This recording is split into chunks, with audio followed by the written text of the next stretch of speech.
Just like to check out who's in the room. It's not like at a live event where you see your friends come in and you're like, hey, see friends filing in from the bar. Hi friends. Yeah. Okay. Hi people who are arriving. Hello.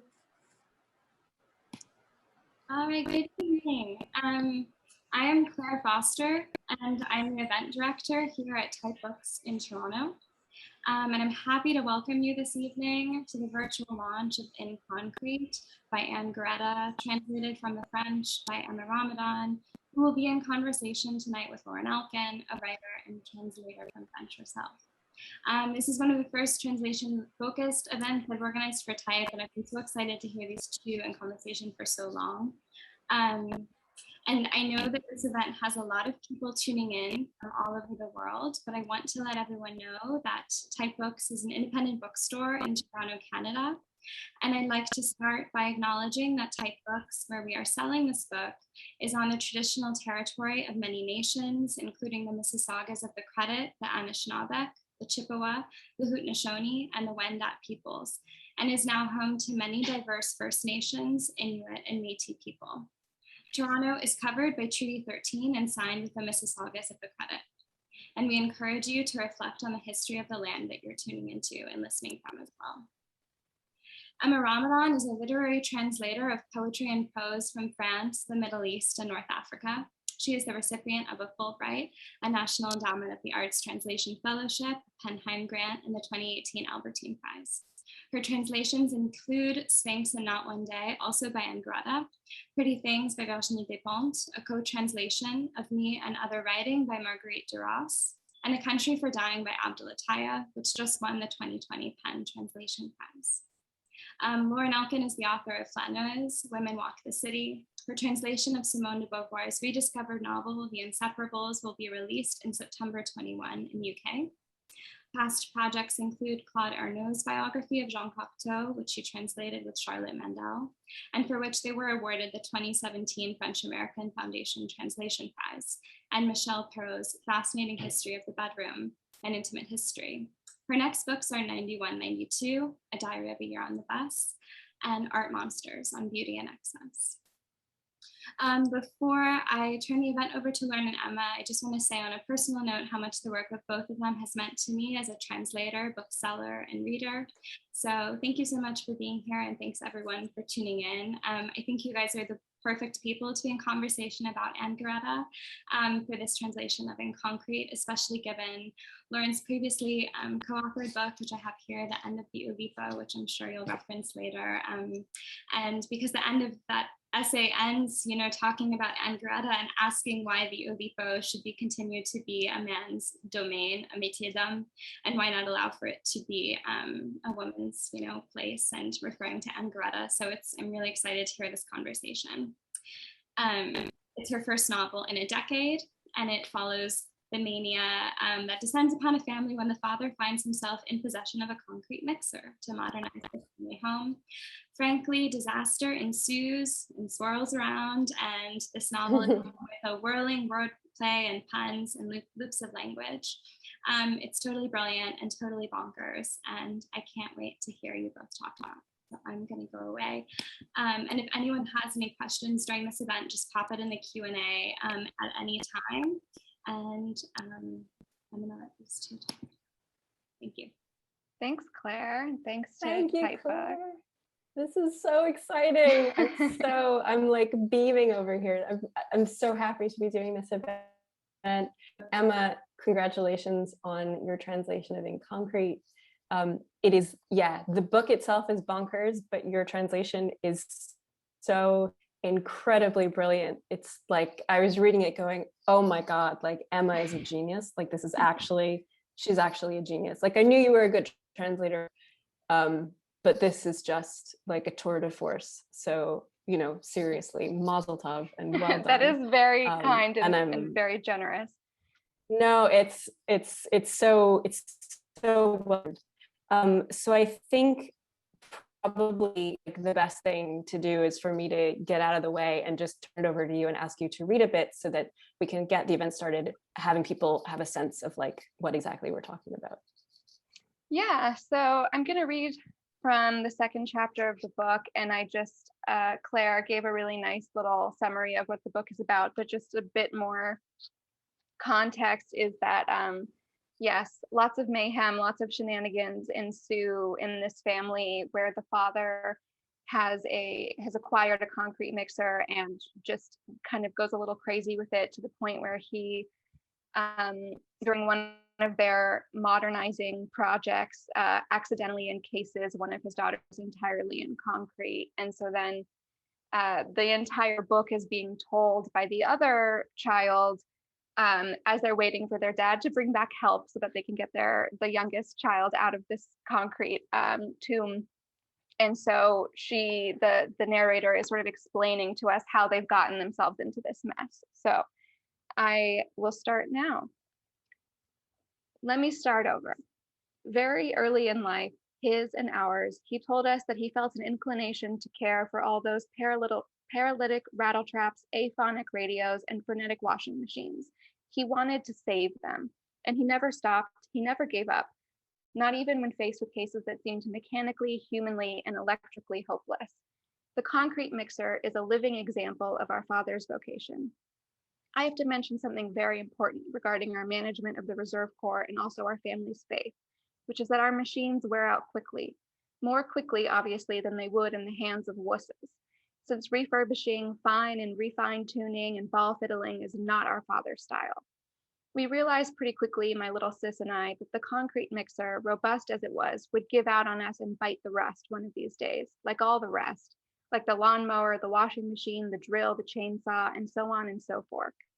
My little sis diagnosed the ailment. It started out like Parkinson's or mad cow disease.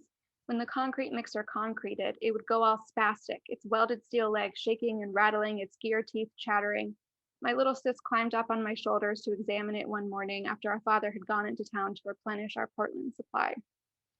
I'll summarize the etiology of the illness and its course as elucidated by Poulette that very night in our bed. I'm getting ahead of myself again. First, I have to explain why my little sis's nickname is Poulette and why we shared a bed. So, it's not that we didn't have enough furniture, but in the still ancient times I'm talking about, she would often invite me to sleep in her bed. I thought at first that it was because I meant something to her and that she loved me in a way. Later, when we'd finished modernizing from the ground up and we had central heating in the house, she stopped inviting me. When I asked why, she gave me a reason so rational I couldn't hold it against her, sad as it made me. Poulette was sensitive to the cold because she had very long legs, which are an asset in certain situations. For example, they give her a fearsome reach on the field or when kicking balls, but from a thermal point of view, they're not very efficient. By the time blood arrives to her distant extremities, it's already cooled off. If she'd been squat like me, she'd never have been cold. So it was mutually beneficial, a rational division of labor according to our innate advantages. I benefited from her long limbs. She benefited from my caloric efficiency. Now that part of the story has been nailed down, at least half nailed. I'll hammer home the rest later, but even half nailed, things generally hold together pretty well.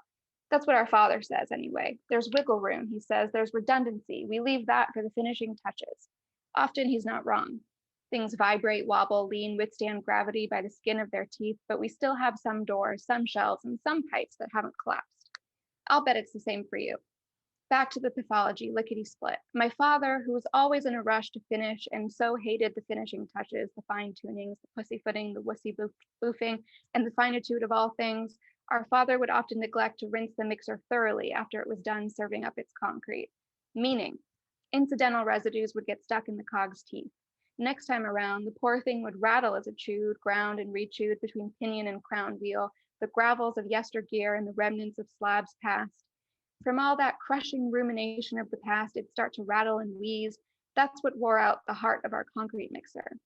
Until the fatal day, the engine shuffled off its mortar coil. That happened the exact same day little sis fell into concrete, so to speak. But I have to clarify so as to avoid any misunderstanding or slanderous insinuation. First off, I have to make clear that the concrete mixer really suffered that day. Next, what happened to my little sis is not the concrete mixer's fault at all. It's no one's fault, or if anything is to blame, the only thing we can blame is time. Yeah, It's time's fault. It was that very day and on that very occasion that I understood something crucial, something of which I had no inkling previously. I understood that, as those English sissies say, it's all a bladder of time.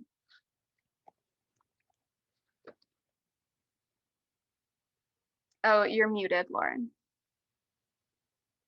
Thank you for reminding me I was muted. I just completely thought we were just doing a regular event and I could just start talking.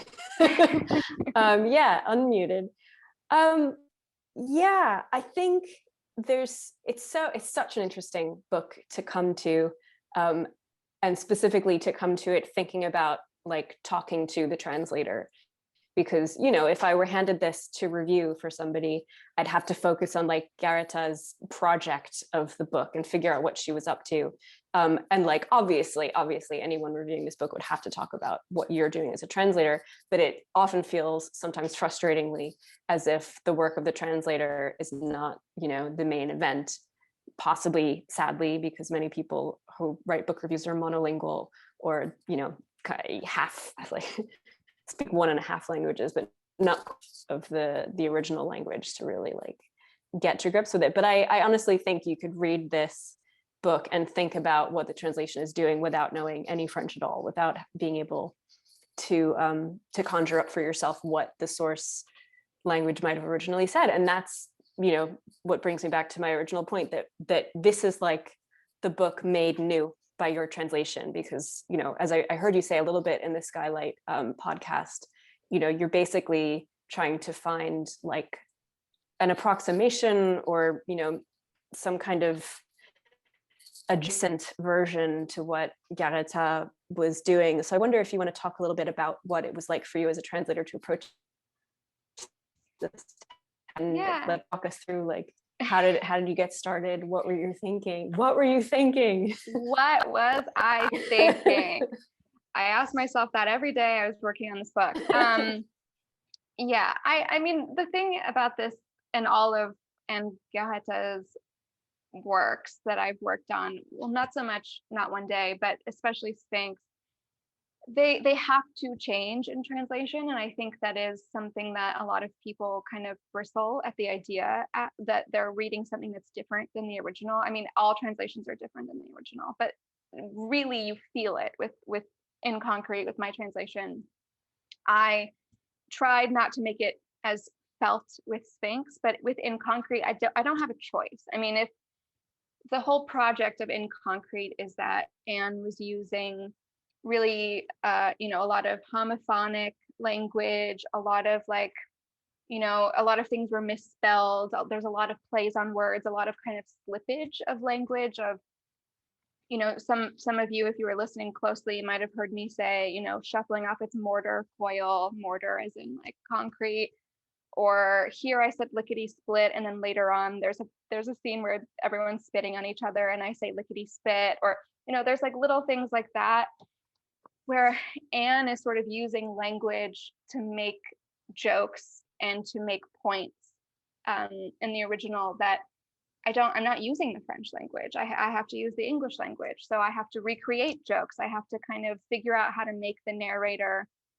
use a lot of language slippage and a lot of sexual innuendos and a lot of, you know, different kinds of queer innuendos, all these different things Anne wanted the narrator to do, but I have to do it in English. And so I can't just translate her jokes. That's not how it works. So I have to find ways to use English to make the same kinds of jokes, but without it changing the nature of the narrator's voice and the nature of the book. So yeah, and in a book like this, where it can feel like there's a joke on every line in every paragraph, there's not just jokes, but like plays on words, or, you know, something that's supposed to make the reader laugh, or something that's supposed to make the reader go, whoa, how did Anne Garréta do that with language? You know, because she likes to show off with what a genius she is, and good for her, she is a genius. So you know, it can start to feel relentless. And I think I hit a certain point in my translation process where I was like, you know what? I'm just going to kind of like take a deep breath and have fun with it and let myself get like a little loopy and silly. And when I got kind of like, when I let myself relax a little bit, instead of thinking of it as like, oh, I need to match every place that there's a joke, and I could sort of let myself just like come up with jokes when they fit in the text, like bite the rust, you know, she clearly doesn't have a joke like that in French, or throw in the trowel, things that work in English and are perfect, but like she's not going to use in French. When I could let myself do that and give myself permission to just like every time I came up with something, put it in, then it started to get very fun and felt less, I don't know, relentlessly difficult. But I don't know, it got very fun towards the end. And I also had help, you know, Anne and I were Zooming, and then Daniel Levenbecker, who's a member of the Oulipo, also read it over and had some great advice. He came up with "There's no time to lose." Anyway, so yeah, it started to get more fun towards the end, when I was like, all right, I'm so loopy and I'm so delirious from this translation that like, here I go, I'm like really going off the deep end now. But that's why this is such a brilliant translation, that it's not like some earnest attempt to like render, you know, the sacred text in all its homophonic glory. It's like, Emma, you are zany. Like, I didn't know that about you until I read this translation. I was like, Emma, like that. It's so fun and it's so impressive. And maybe the pandemic was contributing to that a little bit. Maybe, yeah. Hopefully we're all a little bit more zany and unhinged at the end of these 18 months. I'm really glad that you found a productive way to channel your mania. Yeah. But no, it's this is like, in that sense, I guess the perfect book to be translating during the pandemic.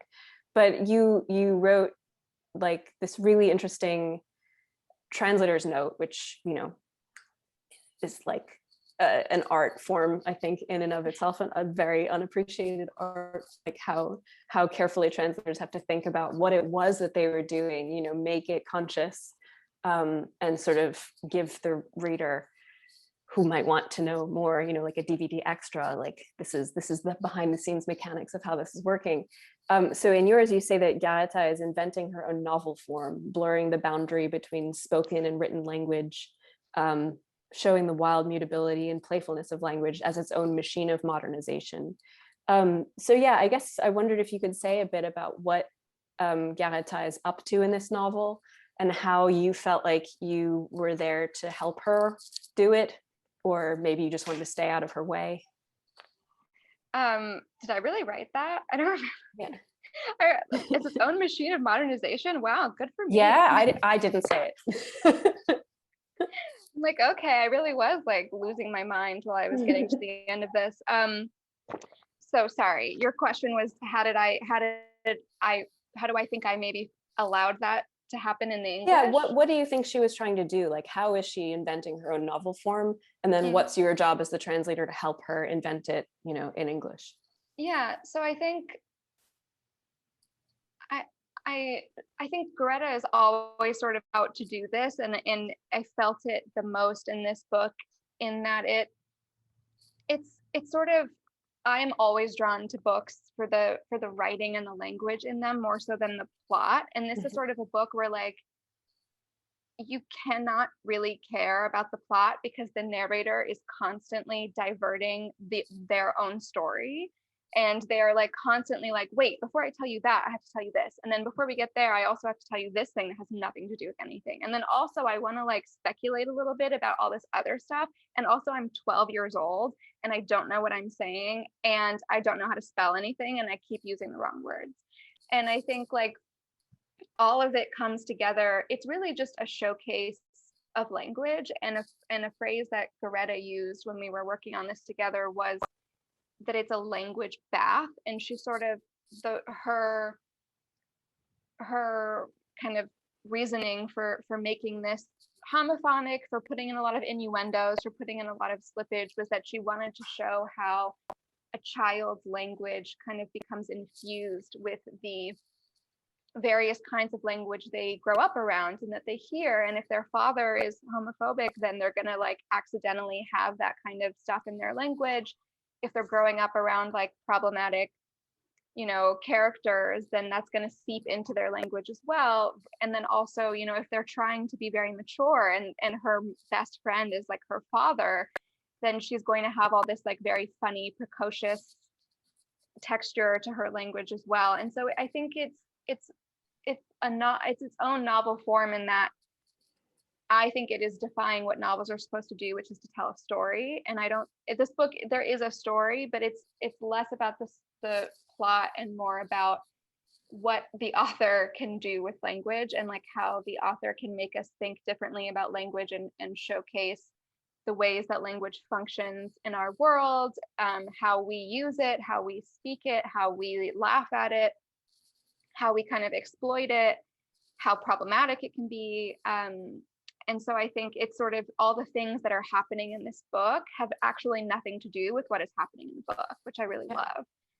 And in terms of my role as a translator, I think I had to match certain aspects of that. Like I found it very difficult in English to incorporate homophonic language, because I think that it can start to sound like text speak if like if you write like I'm gonna whatever, like Gonna, which is how we hear it and how it's literally said, but not how it's spelled. That doesn't look like a fun linguistic trick. It looks like text speak or slang or whatever.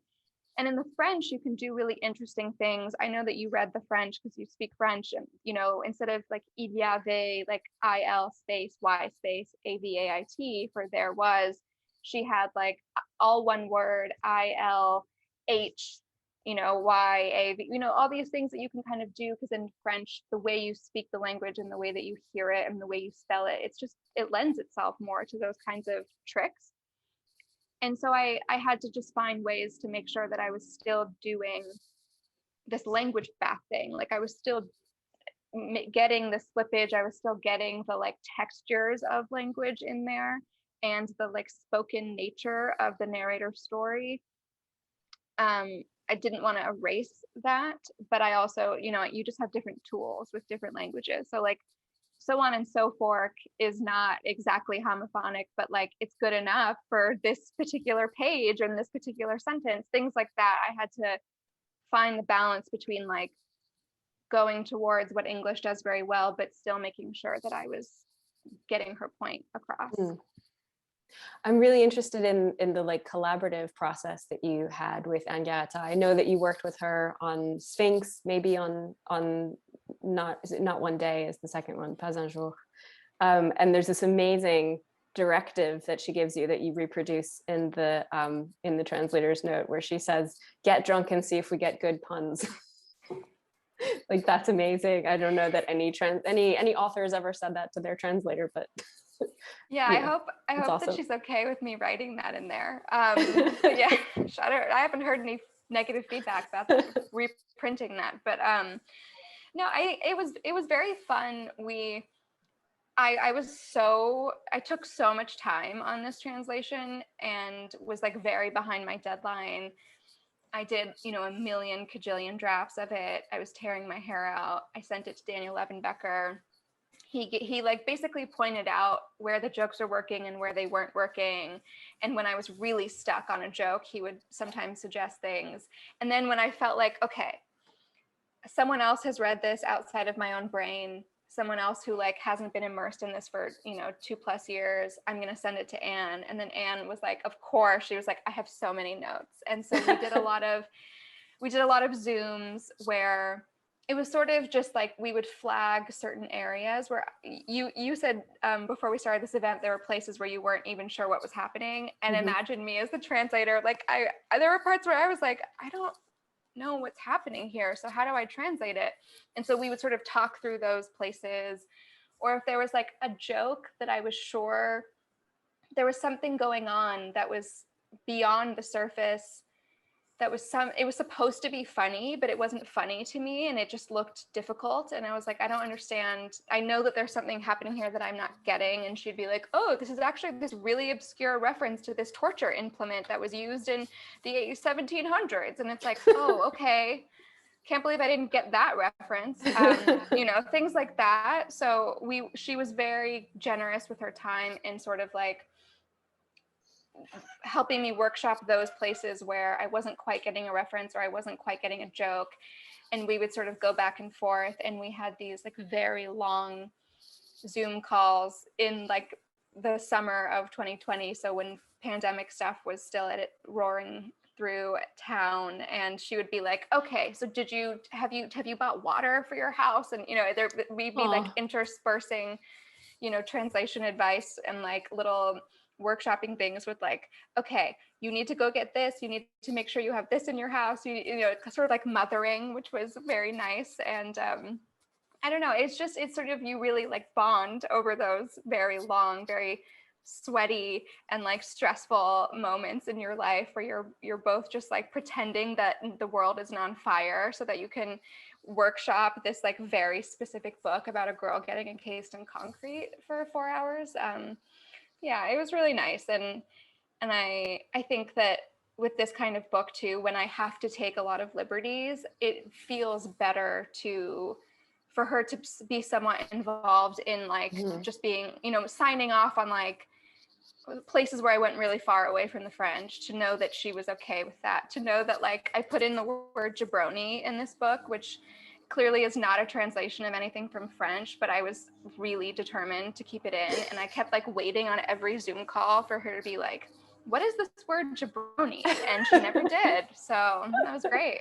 I have to admit to having to look that up, because I saw you say somewhere, maybe on Twitter or something, that you were very excited that you got the word jabroni, and then I was like, what's a jabroni?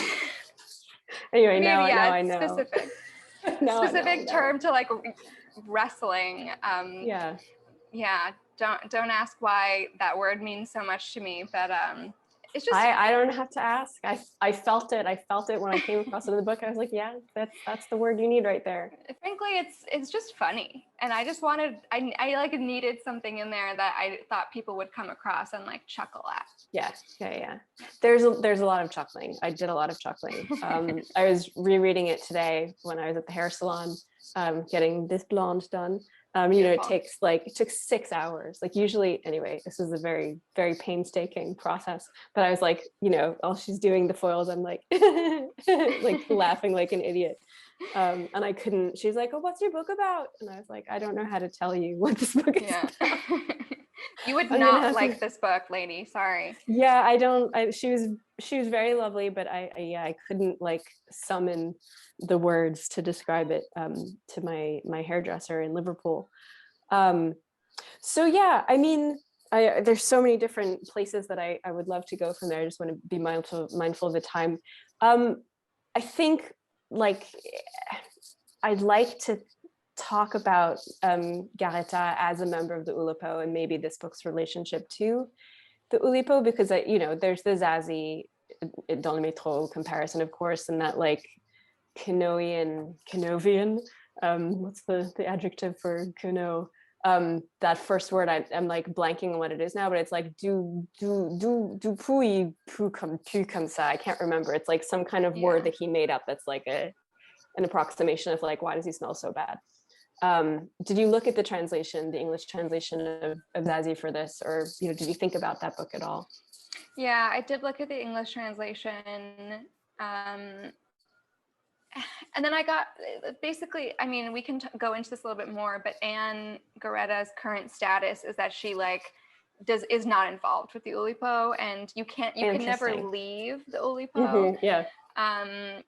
But like I know she's like doesn't feel like it's really the most productive place for her, and you know, she's written or spoken or you know about like how it's an old boys club, and you know, specifically like a lot of it's mainly white men, and it's I think Anne at one point was very excited about what the possibilities of like the Oulipo could mean for someone who is queer and radical and like trying to write these very interesting out there texts, and then felt like her vision of what experimental literature could do was not necessarily like being was not lining up and I won't speak for her any more than that.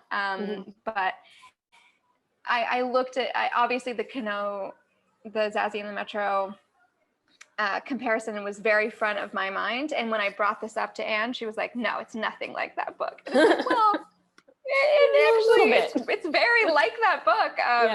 It's that, and for anyone who hasn't read that book, it's like all homophonic. It's not all homophonic, but it is like, there's a lot of similar kinds of things where words are written the way that you speak them, as opposed to the way that they're actually spelled, and or the way that you hear them rather. And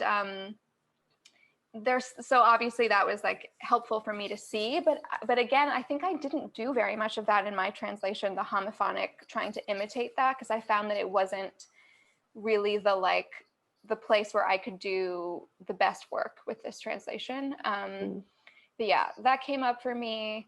I was trying to find also books with young women narrators, and so for that reason alone, Zazie was also helpful. But yeah. I kept thinking of Zazie, obviously, as I was reading for that reason, but also because I kind of reflexively associate Zazie with the Jacques Tati film Playtime, which is really, on the surface of it, like has nothing to do with Zazie. It's just like, and also with Perec's Things, a story of the 60s. They're just very like 60s texts, films, texts, whatever, films are texts, that like are trying to get to grips with France's post-war embrace of consumerism and the ways in which concrete, for instance, and and the motor car, the automobile have completely transformed life in France in general, and specifically Paris. Like Playtime is all about these like glass and steel and concrete buildings that you have no sense of like where in Paris you might be, like what period you might be in. So I wonder I guess the question I wanted to ask is it has two parts. One is like, did you have a sense of like when this was taking place as you were translating?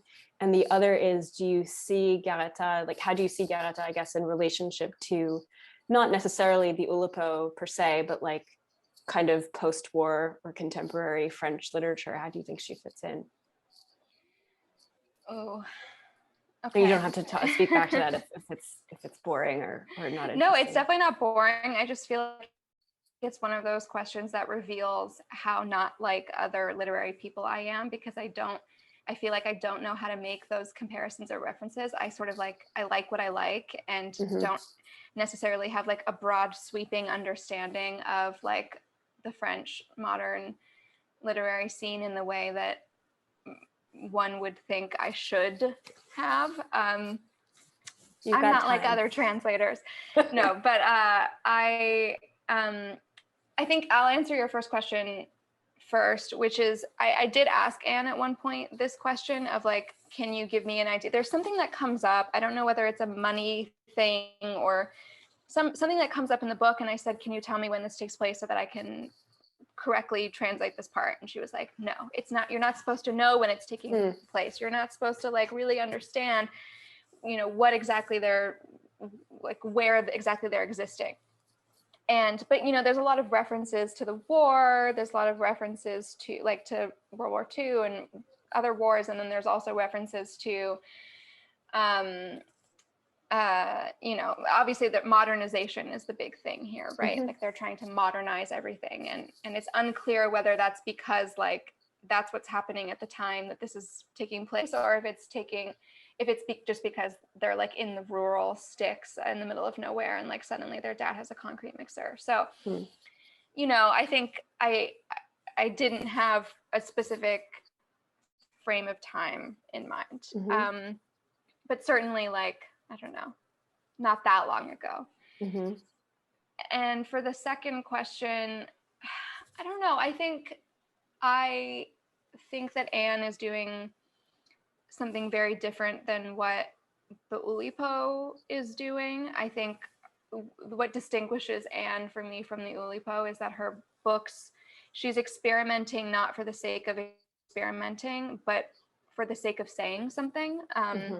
Like using the experiment to get across some bigger point, which is often the antithesis of what the Oulipo is doing, which is like, it's for the sake of like production and see what happens, see what comes out of it when you just like do this experiment.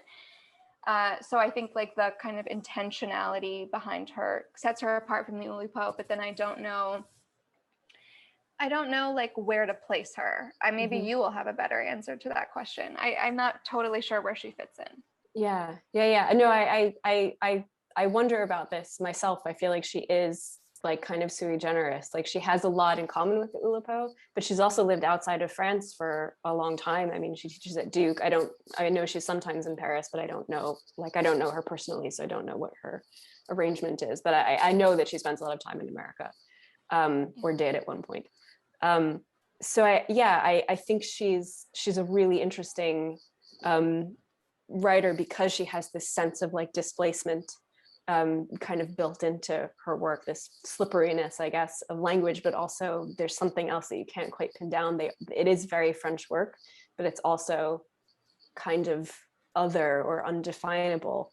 And so that indefinability, is that a word, is obviously like a governing kind of, not ideology, but like practice for her, like the indecipherability of the gender of the narrator in Sphinx, or possibly the gender of the narrator here, although as we were saying before, that maybe is less, like a lot less key here than it was in Sphinx.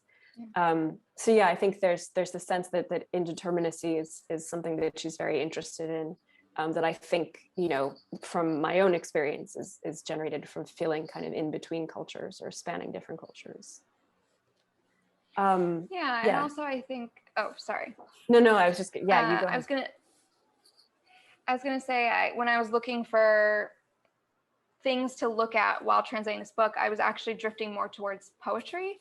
The way that like in poetry, you tend to see more than in like the novel form, people kind of smashing words together, or like, using misspellings for greater effect, or sort of just like obviously poetry is like linguistic playfulness, that's like what poetry is. But I mean, I found myself like not able to find other books like this that I could kind of call on. And so looking towards some examples of poetry, and so I don't know, I think the fact that she is sort of not abiding by the rules of what books are supposed to look like makes it really hard to place her. Yeah, exactly. And I think that's all to the good. I think it's part of what makes her such a stunning writer, and someone who just really stands out. I mean, she's just, you read her and you're like, God, no one else is doing anything like this.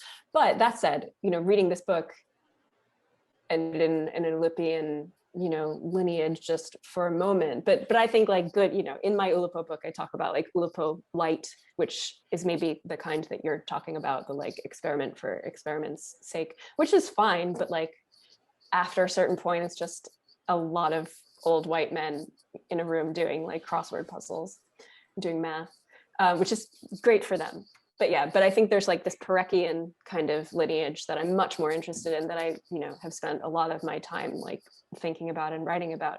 And I felt almost reading this like I was reading her version of a void, like it was written in the key of concrete, or like it was missing a vowel or something. Like there was something that maybe an ordinary text wouldn't have, and that this was kind of pulled more tautly than a book in which the writer could avail themselves of all of the resources of language, if you know what I mean.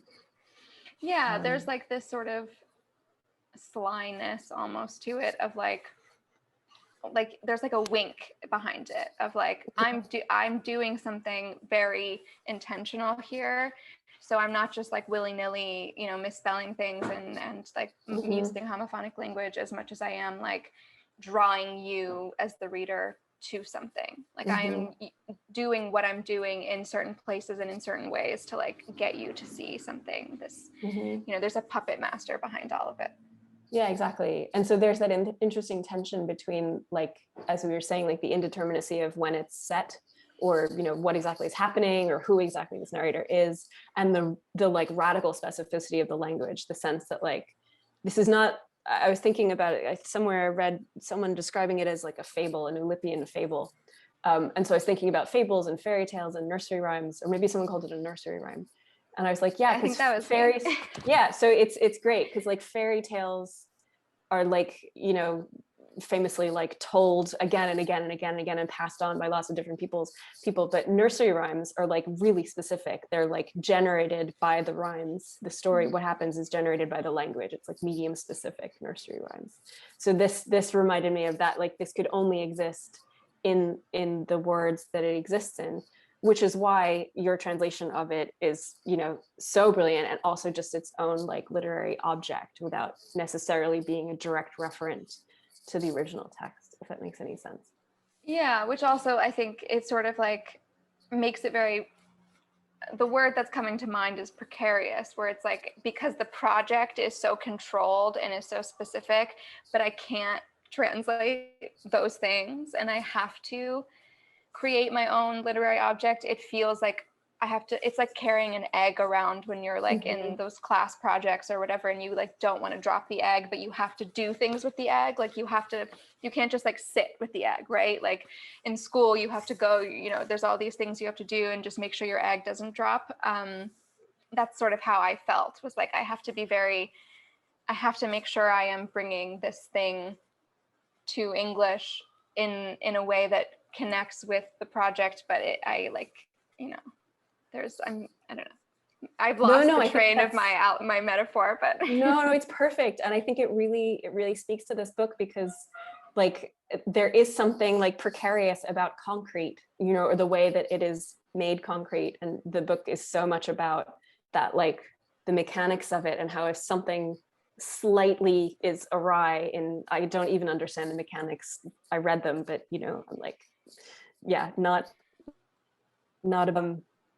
but like, yeah, if something is slightly off, then, you know, someone can end up encased in concrete, or like a sledgehammer can fall on someone's toe, or, you know, there's all these things that can go wrong. It is a very delicate operation, even though you wouldn't think of pouring concrete as being delicate. So yeah. Right. I think probably it's the time when Claire wanted to bring in other people, because it's 43 and she'd said speak for 30 to 40 minutes. So I can just keep going, and I have my questions here in case there aren't any forthcoming, but yeah. There's Claire, over to you. From the chat, but before I delay that, I'd like to slip in one of my own really quickly to Emma, just because I remember, I don't know where you've said this, but I like associate this like thought or idea to you. So I think you've like said it somewhere or written it somewhere, but it was just about the importance of translating like jokes, like funny texts, like choosing something, you know, it's in translation, especially like when we pitch things, there's all, you know, there's the points to be like politically urgent and like socially really, you know, driven, and to have a lot like an impetus that's not always towards levity, like not a thing that privileges humor or jokes. So I'm wondering too, like if you could just like say a little more about that, especially like as you were doing this like, during the midst of the pandemic, and you just have all these like jokes to think about every day, like what your posture as a translator towards the text was as you were doing that. Yeah, I'm looking up now. I know exactly what you're talking about, which is I was talking about this translation that I love, which is Michelle Steinbeck's My Father Was a Man on Land. Maybe there's more. Hang on, it's loading. My Father Was a Man on Land and a Whale in Water by Michelle Steinbeck, translated by Jen Kaleha, who is a British translator. So plug for that book. But I think it is for me about, there is this pressure, which I think everyone who is a translator can sort of attest to, that when you're pitching books, you have to sort of make this argument that they're going to be the best book anyone's ever read, and like so important and so, you know, meaningful, and they're going to win all the prizes, and they won all the prizes in this other country. And this like idea that good literature equals prize, or good literature equals serious message, or good literature equals whatever other things we're supposed to talk about when we're pitching books. And often, you know, that's, well, first of all, it's not correct. Like just because something hasn't won a bunch of prizes or isn't extremely heavy and serious does not mean that it's not good or like, you know, valuable literature.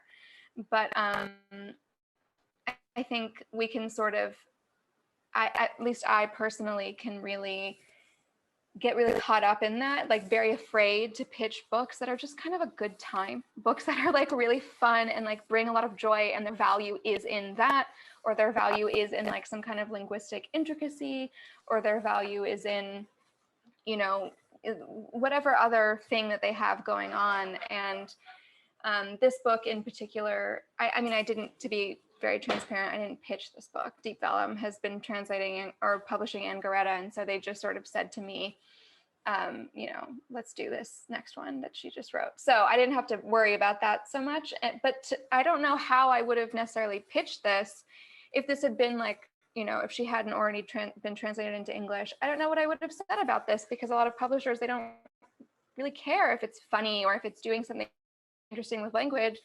They want to know that it's I don't know, gonna win some prize and like earn its advance, right? And so I really I'm on like a mission to untangle those ideas that, like, especially with books in translation when they're really expensive, that you know, publishers want to know that they're going to earn their money back, which usually means they're going to win some big prize, and the only books that win big prizes are like serious heavy books. But I am about like Nazis. on a mission to, yes, exactly, they're always about have Nazis. to be.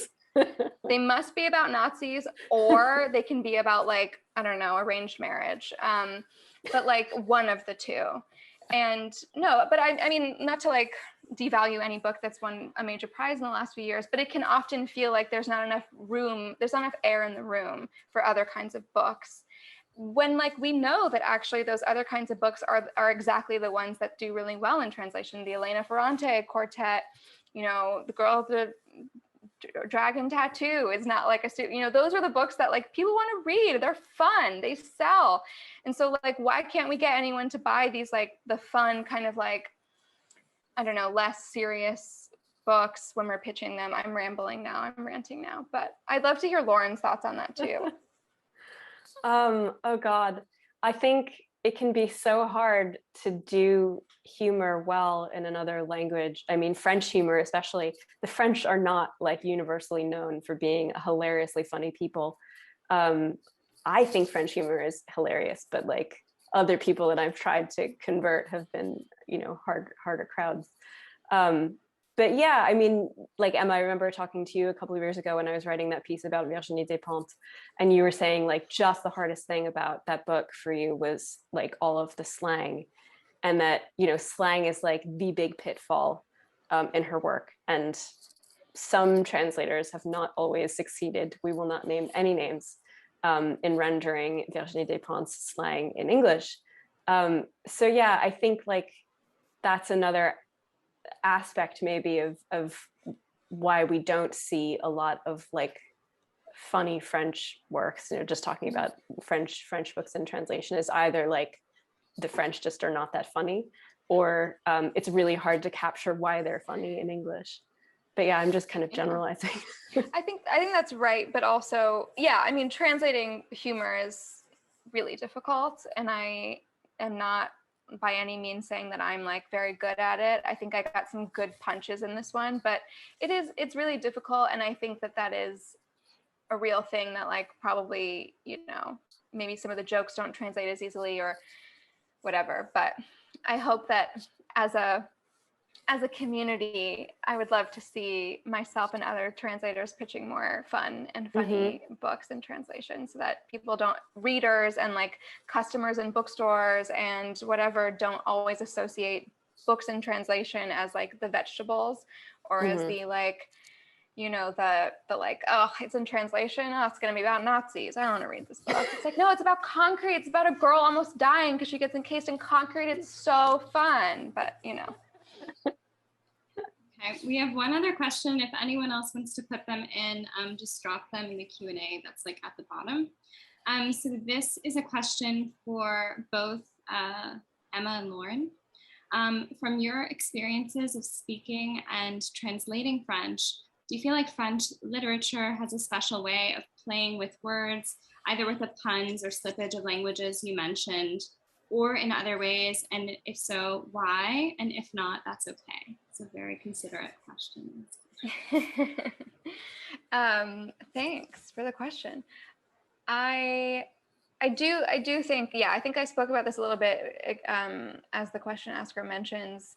I do think French literature has this, the way that a lot of words sound the same in French, and the way that like when people speak French, there is this, what's the word for it, Lauren, when they run the words together? I don't know, slur, I don't know. Sure. Yeah, I think there's a way that French is spoken, and the way that a lot of words sound the same, that allows for certain slips and plays and things like that, that I don't think we always have the same. Oh, elision? Yeah, maybe it's elision, yeah. And like when you say il y avait, like it sounds like one word, but it's 1, 2, 3, 4, or 1, 2, 3 words, yeah.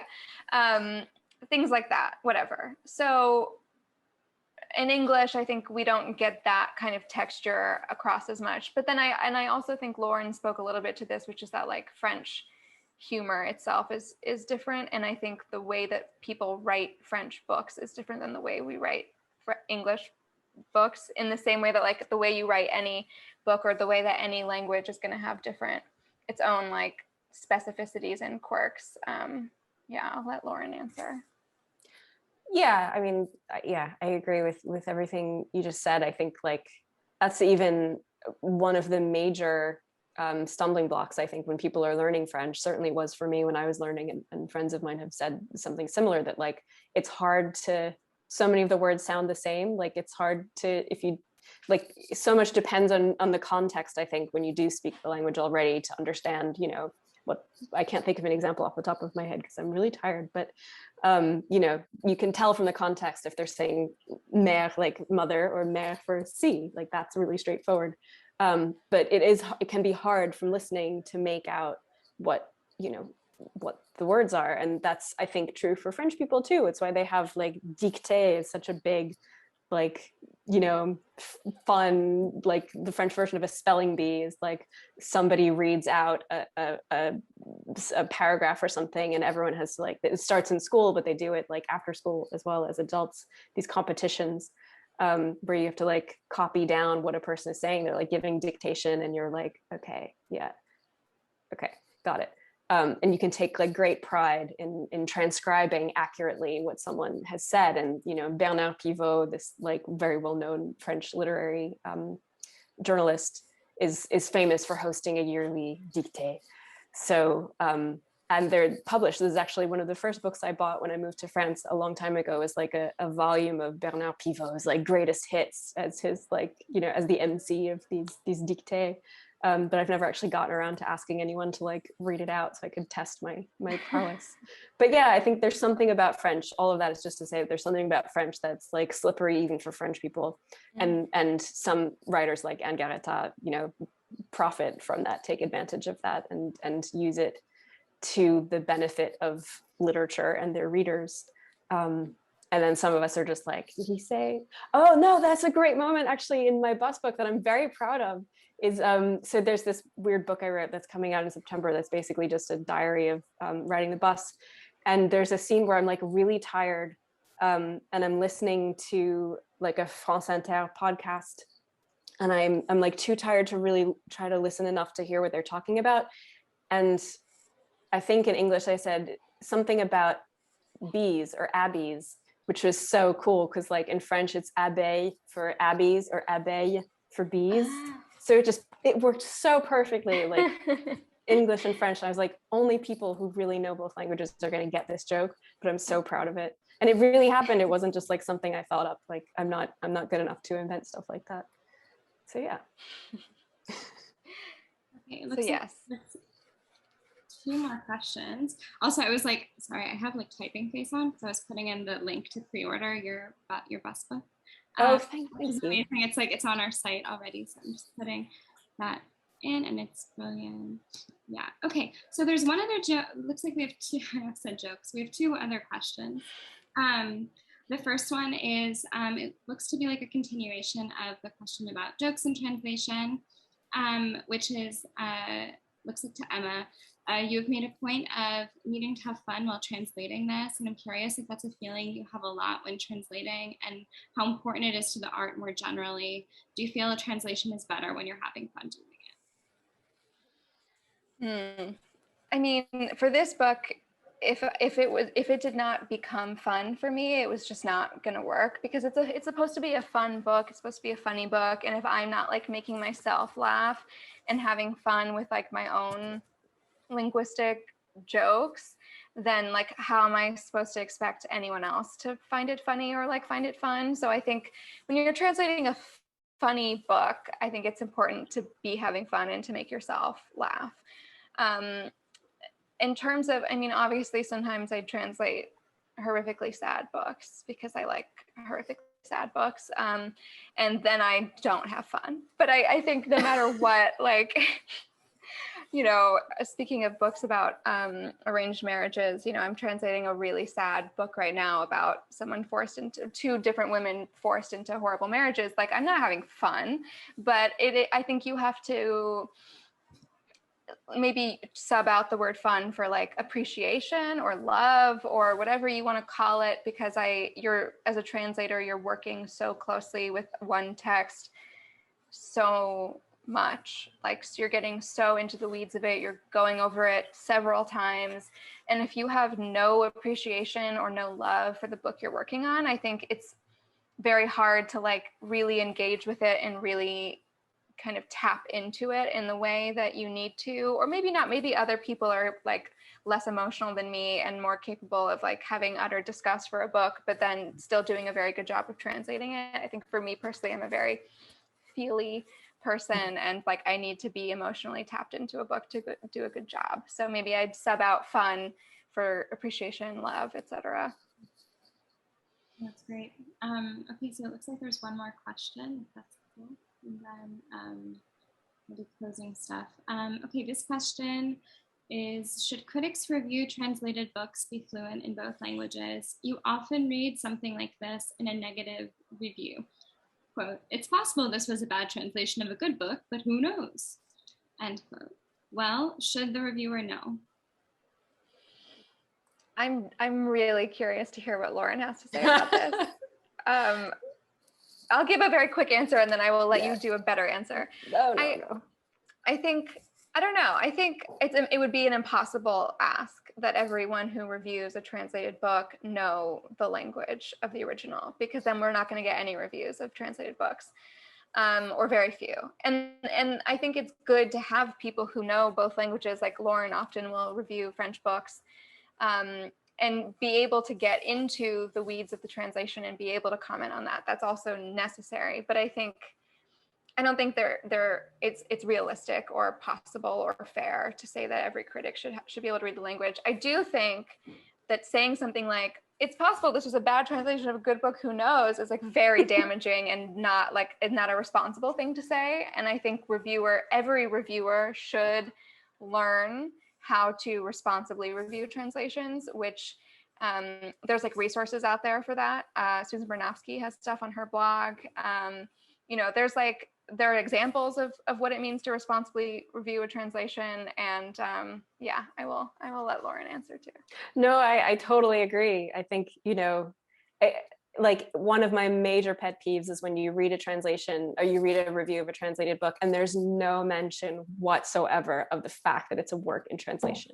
It's like it just drives me crazy. It drives me up the wall, because there's someone who's done like a really important work in between, you know, and that's why you're reading it. You're not, I mean, Kate Briggs writes about this in This Little Art. You're not just like reading, you know, Anne Garréta, you're reading Emma Ramadan's Anne Garréta. And, you know, especially with this book, like another translator would have a completely different book because, you know, it's not possible to render the same text in exactly the same way. So yeah, I think like first and foremost, it's crucial for reviewers to acknowledge the translator, the baseline, you know, responsibility. But yeah, afterward, I think as a reviewer, sometimes I see French books that have been translated to English assigned to reviewers who don't speak French. And I'm like, there are a lot of people who speak French, you know, like in our literary community. It's not like you know, an obscure language, you know, it's one of the big ones. So I think it is kind of irresponsible for editors to give it to someone who won't know where to start because they don't have a place to start from. But, you know, then like devil's advocate, there's something to be said for coming to it fresh and just dealing with the text as is. I just think it's a bit like asking me to look under the hood of a car and be like, does it work? How's it work? And it's like, well, looks like it works. I mean, does it turn on? Like, I don't know. All I can tell you is I can drive it, but like, I can't tell you anything about how the car is put together. But if you ask a car mechanic to talk to you about the car, like, I don't know, I think you'll have a more enriching experience. So yeah, obviously we can't expect people writing for, you know, The Guardian to, you know, read Tibetan or some other language that's not spoken or translated. I mean, that's obviously another issue, is that many books that are translated are coming from major European languages like French or German. And the so-called like minor languages, or, you know, more marginalized languages, we don't see as often. And that's a big problem. But yeah, we can't expect critics to speak like many languages that are sort of hard to learn if you don't go to Tibet for a year. Anyway, I'm rambling now too, but that's my answer. Yeah, and if I could add one thing to that though, I want to like almost push back against what both of us are saying, which is I feel, and maybe Claire also wants to say something about this, I feel as a bookseller, I'm constantly trying to get people to detach the label of translated from the books I'm recommending. Like if I go up to somebody and I say like, you know, oh, here's this book translated from Icelandic, blah, blah, blah. It's like, that doesn't tell them anything about the book. They don't give a shit that it's sorry to swear on this in your bookstore. But you know, like they don't care. And if anything, it might drive them away from the book because of the reputation that translations have of not being fun or not being accessible. And so I like sort of also balk at the idea of like, well, like, you know, if it's a book translated from French, then like it's easy to find someone who speaks French to review it and to be able to review it in that context, because I also want these books to be able to exist just as books and not as translated books for readers. And so if like the review they're reading goes really into the weeds about the translation, the work of the translator, then I'm almost like, is that going to drive people away too? So I think it's this like very delicate balance of like a book like In Concrete. If someone were to review this book and not mention the translation at all, that would seem a little wild to me.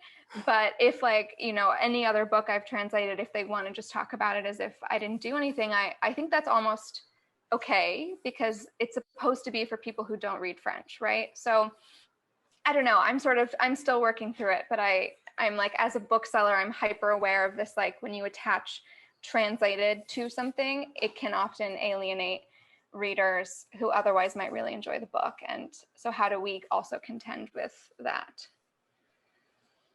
Oh, it's like people who don't want to watch movies with subtitles. It drives me crazy. It drives me crazy too, but like I'd rather like people really read the books and not be afraid of them than like I get one really in-depth review about my translation, you know. It's tough. Yeah. Claire, what do you think? Oh my God, I love this turn. I think it's hard. I mean, it's totally true that like, Emma, you really have like two hats in like your profession of like translating and, you know, deeply valuing and aligning with the work of translation, but also trying to sell books to people. And I don't know, I feel like half the time I'm like, no, I love this translator. She's amazing. I know she's done this like super artful job, but it's true that like, it's harder to swallow, I guess, but I don't think I realize that a lot of the time, and like that it's not actually a good tactic to sell a book, but I still feel like I'll do it a lot, you know, to sell a book. Just because I feel like, you know, anything personal will help. So, you know, even if I don't know them, if I like really feel like a certain way, but it's true if I'm being honest in like my book selling hat, you know, it's not always a great idea, because what people usually, you know, they want a story. They don't need a story once removed with all of like the messy connotations that come with translation. If you're not like deep in it and know how messy and cool that can be, you know, if everyone could hear this kind of conversation, I think they would approach books, you know, it wouldn't be the same. But what if they like really want to go to Iceland, or like went to Iceland and thought it was amazing? Like maybe then translated from Icelandic is going to be the thing that they're like, oh, cool, I love Iceland. Yeah, I think there's like the right reader that will come into like riffraff or whatever, and I'll be like, oh my God, I know you really like this kind of thing. Here's this like new book about Nazis. No, I'm just kidding. But you know what I mean? Like, here's like the new thing from this particular press. But then I think like for the average reader, sometimes people will come in and be like, I'm looking for a romance. And I won't be like, oh my God, here's this great book translated from French by this, like one of my I'll just be like, here's a really good love story, and it's The Lover by Duras or whatever other random thing I pick up, and I don't mention that it's a translation, and they're happy with it. Great, you know. And I think the label, first of all, I think the label of translated literature doesn't make sense, because that's not a genre of books, right? Like every translated book is different. But then also I think we do have, especially in America, or maybe just at least in America, we have the negative connotation for certain readers around books and translation as being like way too serious and inaccessible. And so how do we combat that so that it doesn't become like something we have to hide when we're selling books? I don't know. Well, to somewhat awkwardly pivot towards the end of this event, I'm dropping a few links in the chat just to leave before. I have the link, so that's a lot of words. Then there's also a link, that's like the Susan Bernofsky article on like reviewing translation. So if anyone, especially like the asker of that question, is curious, you can just like follow that. That's like a great, it's from Words Without Borders, I believe. And then there's the link to In Concrete Type. Also, like if you're in Toronto, we have it in our plotless fiction section, which is like a shelf that we have. Oh my God, wait, can I copy that? Can I steal that for riffraff? That's incredible. Coined by our very own Kyle Buckley, a writer of plotless fiction. Amazing. Great, and it's crowned right now. You have a little book stand, and it's a throne. So if you're in Toronto, come get it. It's really fun. But also, so there's a link to it on our site. Also, the pre-order to the best book is up there. But also, and this is kind of like in contradiction with, or like it bristles against, you know, all of the complicated contradictions we've been talking about, is today we launched a section of our site that is world literature and translation. And it's 15 titles, all from small presses, from 10 various languages throughout the world.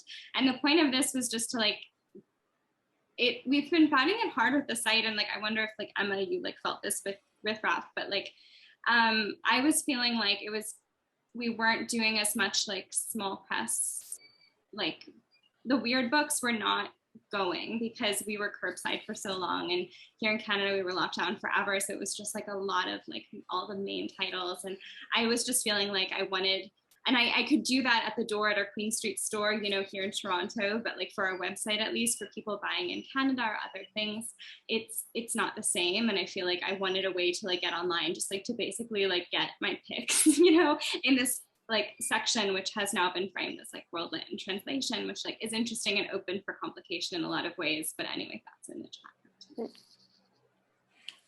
Yeah. I mean, yes, to validate that, we also experienced that, and I was sort of like getting them in the like surprise packages we were doing. Those were great. We did the mystery bag too. That was a great tactic for us. Yeah. Well, and In Concrete is there. Do you guys have any like final? Just thank you so much. I mean, what a lovely event, Lauren. Thank you so much, Claire. Thank you for coming up with like this wonderful idea, and you know, this was lovely. Thank you so much. And thank you for bearing with my changes of date and time. Anytime. Thank you. It's all a bladder of time, right? Exactly. Speaking of bladders. My greatest achievement, yeah. Okay, well, bye everyone. Thank you so much. Thank you everyone. Thank you all for coming. Thank you for having us. Okay, bye. Bye. Thanks for coming, everyone.